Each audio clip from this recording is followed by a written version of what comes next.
오늘 하나님께서 우리에게 주시는 말씀은 구약성경 욥기 38장 25절에서 27절, 39절에서 41절의 말씀입니다.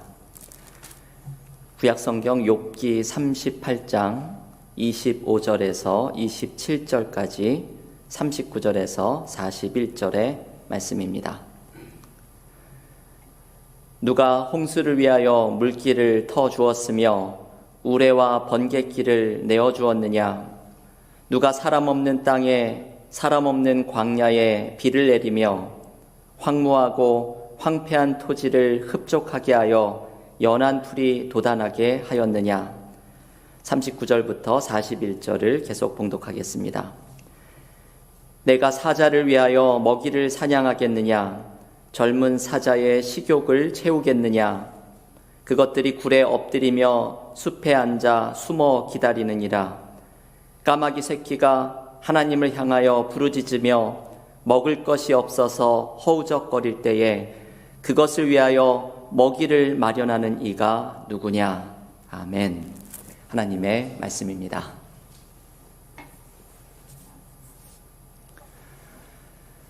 지난주 한 주 동안 우리는 전교인 성경 통독으로 욥기의 말씀을 함께 읽었습니다.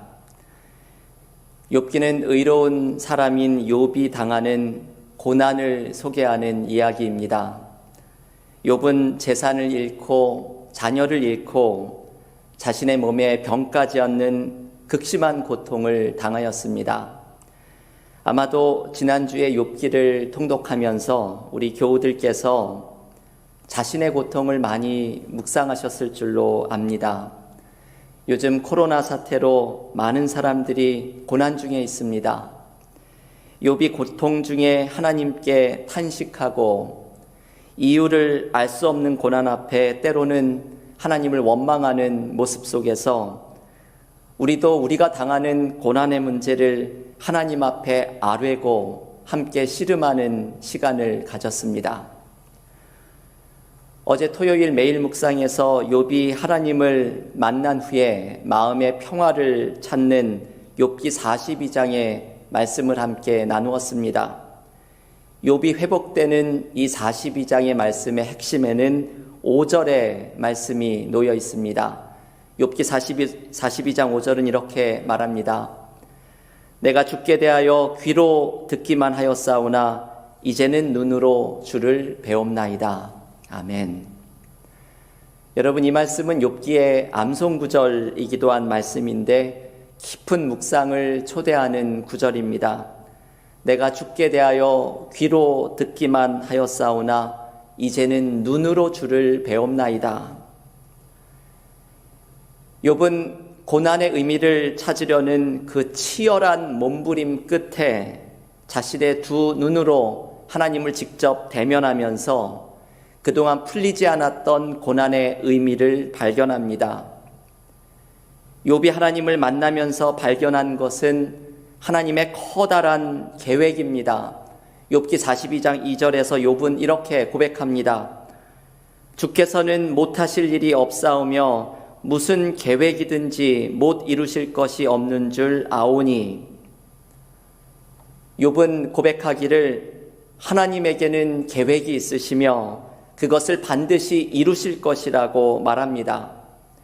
욥은 자신이 하나님의 큰 계획, 하나님의 선하신 계획 안에 있음을 깨달으면서 삶의 고난의 문제를 이겨내는 힘을 발견합니다. 어제 매일 묵상에서 이 말씀을 나눈 것을 듣고서 다른 주에 살고 계시는 한 성도님으로부터 제가 이메일을 하나 받았습니다. 이분에게 질문이 하나 생겼다는 것입니다.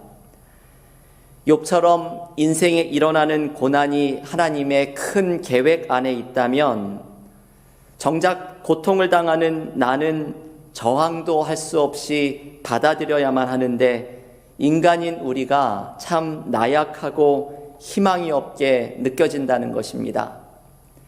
여러분, 참 공감이 되는 질문이지요. 우리는 욥기를 읽으면서 이런 생각을 가질 수밖에 없습니다. 내 삶이 하나님의 계획 안에 있는데 내 삶에는 고난의 문제가 일어나고 있으니 이것도 하나님이 주신 계획이냐는 것입니다. 하나님이 선하시다면 왜 이런 고난을 내 삶에 허락하시냐는 것입니다.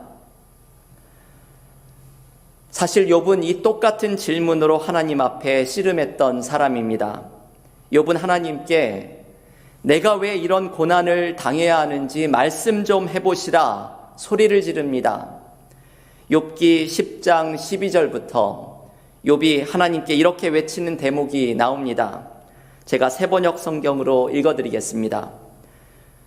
주님께서 나에게 생명과 사랑을 주시고 나를 돌보셔서 내 숨결까지 지켜주셨습니다. 그러나 지금 생각해보니 주님께서는 늘 나를 해치실 생각을 몰래 품고 계셨습니다. 주님께서는 내가 죄를 짓나 안 짓나 지켜보고 계셨으며 내가 죄를 짓기라도 하면 용서하지 않으실 작정을 하고 계셨습니다. 내가 죄를 짓기만 하면 주님께서는 가차없이 내게 고통을 주시지만 내가 올바른 일을 한다고 해서 주님께서 나를 믿어주시지는 않으셨습니다. 그러니 나는 수치를 가득 덮어쓰고서 고통을 몸으로 겪고 있습니다. 여러분, 이 대목에서 욥의 마음이 느껴지시지요? 욥은 하나님께서 자신이 잘못하기만을 기다리고 계셨던 분처럼 느껴진다고 외칩니다. 그러지 않고서야 자신이 했던 그 많은 의로운 일에는 별로 관심이 없으시다가 자신이 알지도 못하는 작은 잘못 하나에 가차없이 벌을 내리시는 듯한 이런 고난이 찾아올 리 없다고 외칩니다. 욥이 느끼는 자신의 고난에 대한 부당함, 고난 앞에 느껴지는 무기력함, 절망스러움, 이것이 욥이 하나님 앞에 쏟아내고 있는 마음입니다. 그런데 여러분, 욥기의 중요한 특징은 욥이 이 시름 속에서 하나님을 만나면서 변화되는 것입니다. 욥은 하나님을 두 눈으로 보게 되면서 마음의 평화를 얻고 고난의 의미를 깨닫고 고통을 감당할 수 있는 힘을 발견합니다. 도대체 욥이 무엇을 발견하게 된 것일까요? 욥이 하나님을 만나면서 발견하게 된 모습은 하나님의 돌보시는 사랑입니다. 고난의 의미를 알고 싶어 씨름하고 있는 욥에게 하나님은 폭풍 중에 나타나 말씀하십니다. 욥기 38장에서 41장에 나오는 하나님의 말씀은 바로 욥기의 핵심 메시지를 형성하는 부분입니다. 하지만 이 말씀의 의미를 찾기는 쉽지 않습니다. 왜냐하면 이 말씀 속에서 하나님은 그저 당신의 창조주 되심을 선포하는 것밖에는 보이지 않기 때문입니다. 내가 땅에 기초를 놓을 때 너는 어디에 있었느냐? 내가 모든 창조물, 심지어 괴물로 알려진 베헤못과 리워야단을 짓고 기뻐할 때 너는 무엇을 하였느냐? 하나님은 이런 말씀들만 하십니다. 마치 창조주 하나님이 당신의 권능으로 약한 욥을 침묵시키려는 것처럼 보이기도 합니다. 하지만 여러분, 이 말씀은 욥기에서 대단히 중요한 역할을 합니다. 욥은 이 말씀 속에서 온 세상을 지으시고 지금도 돌보고 계시는 창조주 하나님의 사랑을 발견하였기 때문입니다. 하나님의 돌보시는 사랑이 가장 분명하게 드러나는 대목 가운데 하나가 오늘 우리가 함께 봉독한 말씀입니다. 욥기 38장 26절과 27절은 이렇게 말합니다. 누가 사람 없는 땅에 사람 없는 광야에 비를 내리며 황무하고 황폐한 토지를 흡족하게 하여 연한 풀이 돋아나게 하였느냐? 여러분, 이 말씀이 많은 것을 묵상하게 합니다. 사람 없는 땅, 아무도 없는 광야와 같은 땅에 하나님은 비를 내리시고 연한 풀이 돋아나게 하십니다. 저는 때로 어딘가에 여행을 가서 광야와 같은 땅을 걷다가 이름 모를 풀과 꽃을 볼 때가 있습니다. 그러면 이런 생각이 듭니다. 이 외진 곳에 너도 살아보겠다고 이렇게 피어났구나. 너는 누가 돌보니? 오늘 본문에서 욥은 그 대답을 발견합니다. 하나님이 돌보신다는 것입니다. 이 세상이 돌아가는 것은 창조주 하나님의 돌보시는 사랑 때문에 가능합니다. 욥의 시각은 하나님의 말씀을 통해서 완전히 넓어집니다. 욥은 자신의 고통의 문제 하나를 가지고 씨름하고 있었지만 하나님을 직접 만나고 보니 하나님은 사랑으로 온 세상을 돌보고 계시는 분임을 깨닫습니다. 광야의 풀 한 포기도 하나님의 사랑 때문에 살아가게 됨을 발견합니다. 그 순간 욥은 깨닫습니다. 자신의 삶이 지탱되고 삶의 모든 고난도 이겨낼 수 있는 것은 내가 비록 느끼지는 못하지만 하나님의 돌보시는 사랑 때문에 가능하다는 사실을 깨닫습니다. 우리가 하나님을 만나면 발견하게 되는 것이 바로 하나님의 이 돌보시는 사랑입니다. 그리고 이 사랑을 발견하게 되면 삶의 고통도 그 힘을 잃고 삶의 위기를 극복할 수 있는 힘을 발견하게 됩니다. C.S. 루이스는 한 책에서 하나님에 대해서 이렇게 고백합니다. 저는 하나님의 사랑에 대해서 이렇게 잘 표현하는 글이 드물다고 생각을 해서 이 책의 이 대목을 자주 펴서 읽어봅니다. 전에도 소개해드렸던 글이지만 한번 귀 기울여서 들어보십시오. 기독교에서 하나님이 인간을 사랑하신다는 것은 말 그대로 하나님이 인간을 사랑하신다는 뜻입니다. 두렵고도 놀라우며 참된 의미에서 우리를 사랑의 대상으로 삼으셨다는 뜻입니다. 여러분은 사랑의 하나님을 만나고 싶어 했습니다. 그 하나님이 여기 계십니다. 세상을 창조해낸 사랑으로서 작품을 향한 화가의 사랑처럼 집요하고 자식을 향한 부모의 사랑처럼 신중하고 숭고하며 남녀의 사랑처럼 질투할 뿐 아니라 꺾일 줄 모르는 철두철미한 사랑으로 여기 계십니다. 어떻게 이런 일이 가능한지 저는 모르겠습니다. 피조물이, 더욱이 우리 같은 피조물이 창조자의 눈에 그토록 엄청난 가치를 지니는 이유를 인간의 이성으로는 설명할 길이 없습니다. 이 부담스러운 영광은 우리가 감히 받을 자격도 없고 감히 바랄 수도 없는 것임이 분명합니다. 감정을 초월한 분이 마치 열정에 휘말린 듯 사랑하시며 복의 근원이 되시는 분이 마치 무언가가 부족해서 갈망하는 듯 사랑하십니다. 여러분, 조금 긴 인용문이지만 C.S. 루이스가 발견한 기이한 하나님의 사랑을 이렇게 분명하게 표현하는 대목이 없습니다. 이 대목에서 주목할 점은 바로 이것이지요. 이 하나님의 사랑을 묘사하는 책의 제목이 바로 고통의 문제입니다. 여러분, C.S. 루이스는 이것을 말하고 싶은 것이죠. 고통의 문제를 이겨낼 수 있는 방법은 바로 하나님의 이 사랑을 뜨겁게 경험하는 것이라는 말씀입니다. 감정을 초월한 창조자가 그토록 열정에 휘말려 나를 사랑하시고 복의 근원이 되시는 분이 마치 무언가 부족해서 갈망하듯이 사랑하시는 존재가 바로 나라는 사실입니다.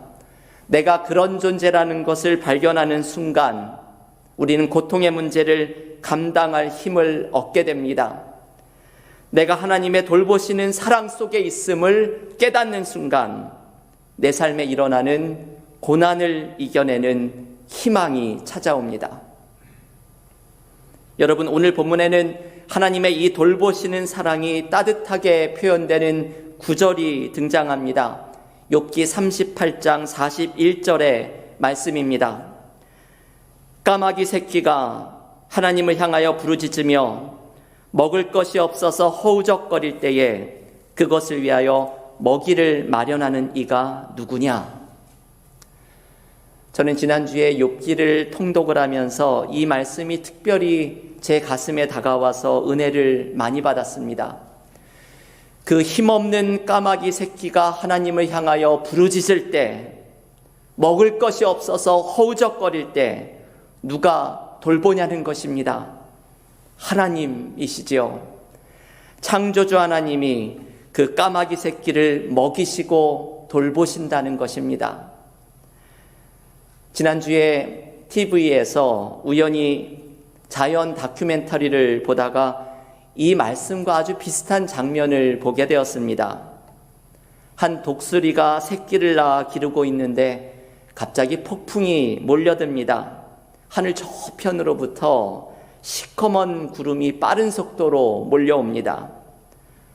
독수리의 둥지는 나무 하나 없는 절벽 한가운데에 있어서 폭풍을 피해 도망갈 장소가 없습니다. 어미 독수리는 튼튼한 깃털로 덮여 있어서 폭풍을 견딜 수 있지만 독수리 새끼는 고작 솜털뿐이어서 비바람을 견디지 못할 것입니다.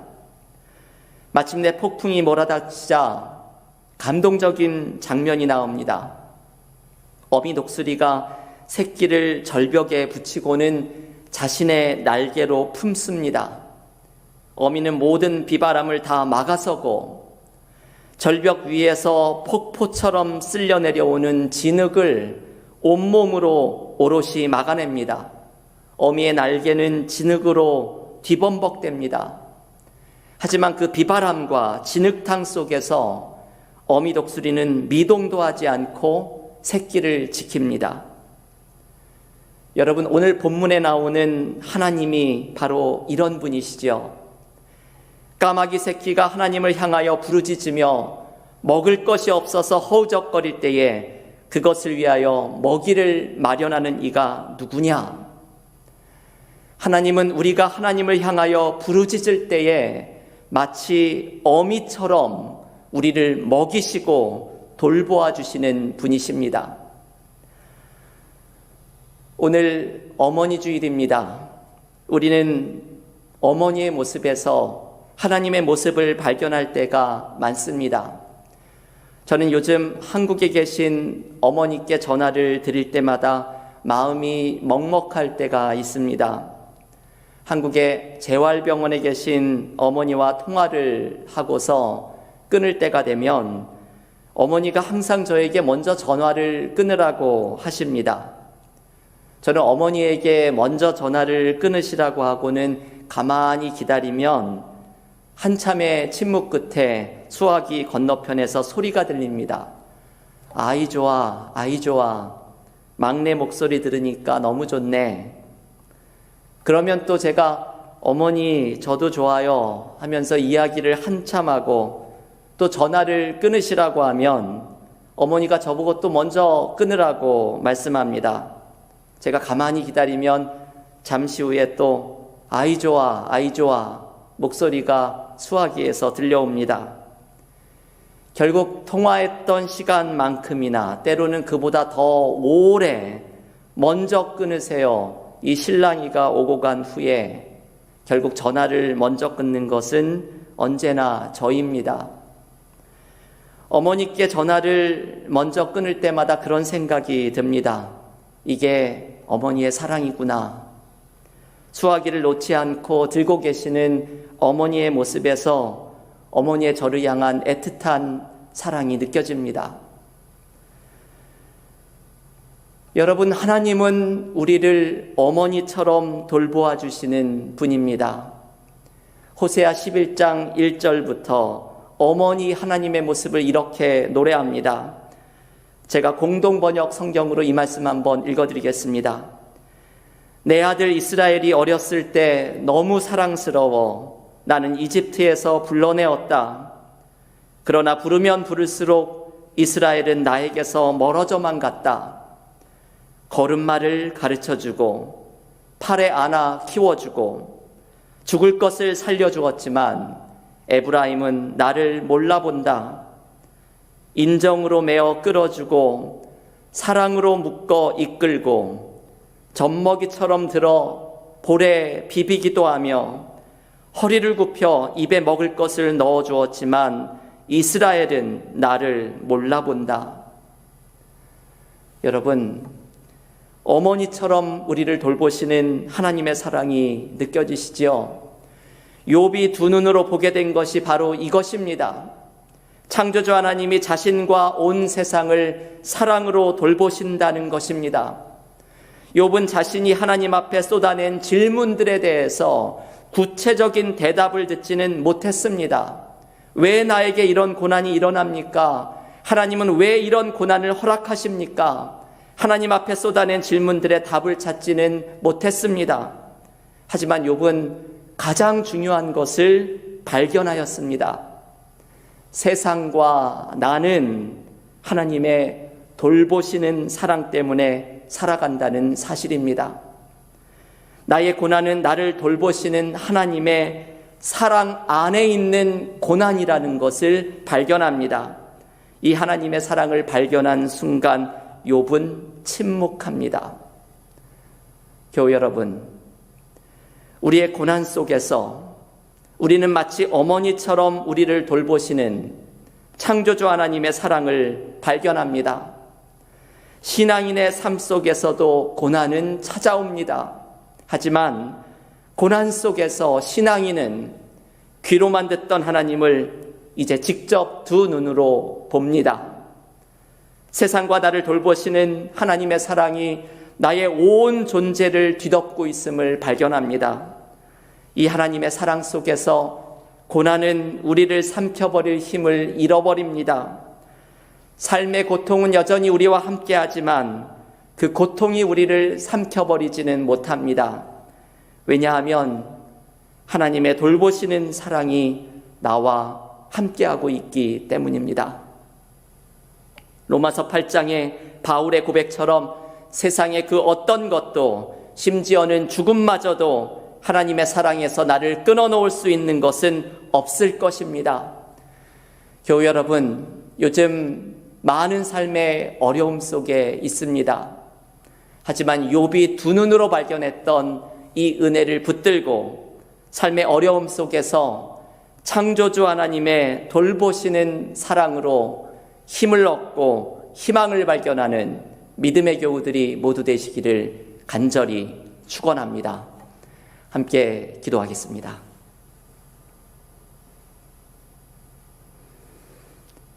하나님, 감사합니다.